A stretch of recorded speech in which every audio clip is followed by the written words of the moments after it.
tipping, to tip or not to tip? That appears to be the question yet again as tipping options pop up in new places. Have you seen it? Now customers are facing a screen prompting them to leave $1 or $5 for coffee, goods, and other services that didn't ask for gratuity in the past, something that has revved up in our post-pandemic world. So what do you do? Our Trevor Ault has a look at both sides of the debate. It's lunchtime in New York City, and as hungry patrons take their salads, grain bowls, and smoothies to go, we wanted to know, did you tip for that? I didn't tip, though. No? No, I didn't tip. Did you have the option on the screen? Sometimes it's like a... Yeah, I did have the option. I mean, everything's super expensive these days. I only tip when there's restaurant service, really, or taxis. The thing they do now is they turn the screen towards you, so you kind of feel compelled to give something. Right. Even though it's takeaway, so you haven't... Did you tip them? We did. Well, we always do. It's very weird because we don't pay any tips in Korea and Asia or even Europe. But in the United States, especially New York, it's so high. It's almost 20 is normal. Tipping is an American tradition, and it's getting a renewed level of attention and scrutiny as prices go up and more services outside of traditional restaurants are asking their customers if they'd like to toss in a few bucks extra. Some people are starting to feel what's been labeled as tipping fatigue. I think post-pandemic and with the addition of payment screens and seeing inflated tip suggestions, people are really uncertain about what to do out there. Lizzie Post is the great-great-granddaughter of famed advice columnist Emily Post. Her family just published the 100th anniversary edition of their etiquette advice guide, but even after 100 years, she says the questions of when to tip and how much have never been easy to answer. Even back then, tipping was a really difficult system, that it didn't make a whole lot of sense. That is something that I feel like I hear from a lot of people, which is, I always tip because I feel like I should, but I don't always feel like I should. They hear the voices of the workers who get tipped and appreciate the system as it is, and yet they find frustration with it in their own experience. And that's just not a fun balance, because you want to feel good about the money that you're putting out into your community. And when it doesn't feel good, when it feels awkward, I think that's really, really hard for people to deal with. Part of that awkwardness may come when presented with this, a touchscreen at the end of your purchase asking how much you'll tip, suggesting 15, 20%, or sometimes even more, with the worker often standing right in front of you as you decide. Square is a leader in these point-of-sales devices. They tell us when the pandemic started, tipping became more commonplace to support workers during those takeout orders. And that mentality appears to have stuck. Americans are tipping more than they used to at sit-down restaurants and at quick-service businesses, too. One of the things we're seeing is that businesses are increasingly starting to diversify their revenue streams. The key example here is something like the coffee shop in my neighborhood that turns into a bar at night. Coffee shops being an industry that don't particularly rely on tips a lot, and bars being one that very much does. In our data, that would show up as a seller that is now seeing more tips. We went to Whitman's in Manhattan.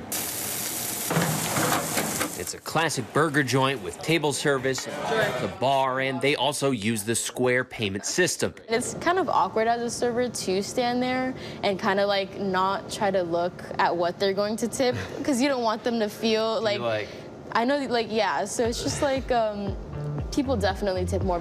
Owner Larry Kramer says based on his years of restaurant experience, he believes the current system of tipping works best for everyone. What happens is some person might tip 30%. Some person might tip 18%. So the server makes a lot more by getting tips. Interesting. So really, it also motivates the server to do well. It's their responsible for their customer. The customer feels that and they tip out. And you think actually if you did away with the tipping, your servers would make less money? Yes. Do you know a lot of other restaurateurs? Yes, I do.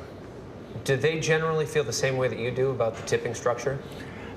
I think it's pretty much a consensus now in the industry, and that's why those QSRs are adding tips to their business. Before, you wouldn't have it at a Sweet Green or a Dig or a coffee shop, but they're adding a tipping mechanism as well because it helps pay for the employees. While minimum wage varies from state to state, federal law says businesses can pay tipped employees as little as $2.13 an hour.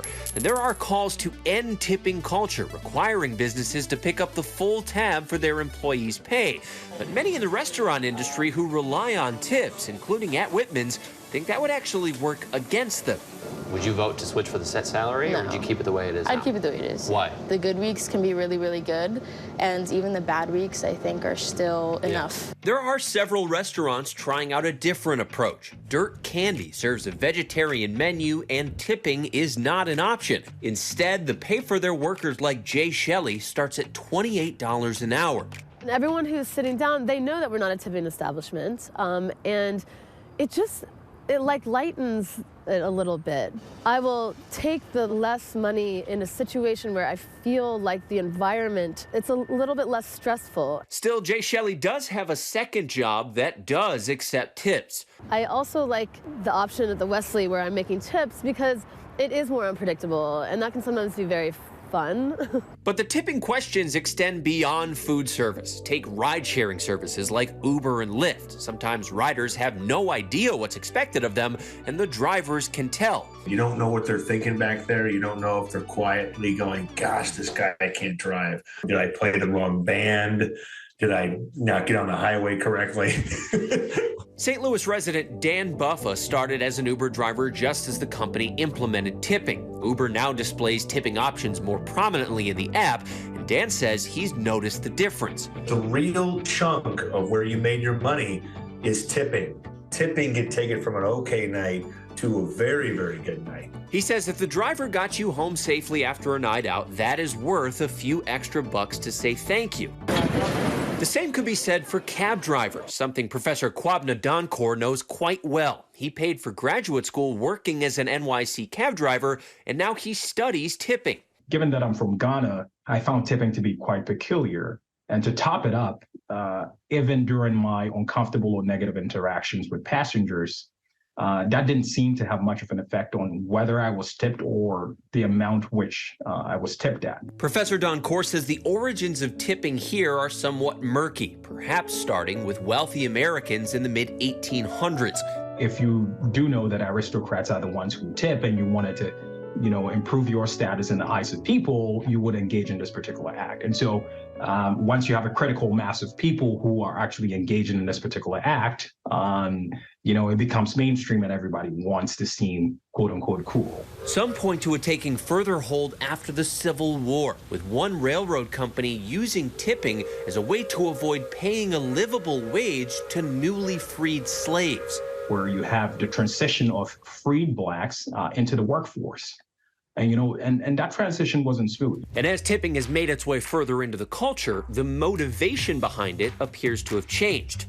85% of people say they tip because it's a social norm, but then you have only about 15% of people who say, well, look, I tip because I am worried about getting terrible future services if I don't do so. Regardless of why we tip, the practice doesn't seem to be going away anytime soon. The point of tipping, the word gratuity has the word gratitude in it, and that might be something that helps us get back to figuring out where a good middle ground with tipping is, I feel like. She said it right there. You're tipping because of the gratitude that you feel, the service that you were provided.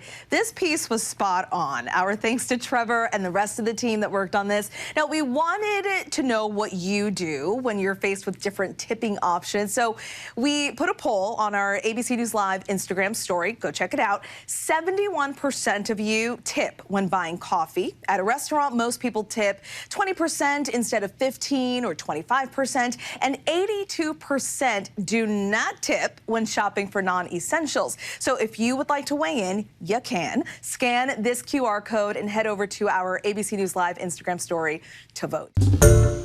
Hi, everyone. George Stephanopoulos here. Thanks for checking out the ABC News YouTube channel. If you'd like to get more videos, show highlights, and watch live event coverage, click on the right over here to subscribe to our channel. And don't forget to download the ABC News app for breaking news alerts. Thanks for watching.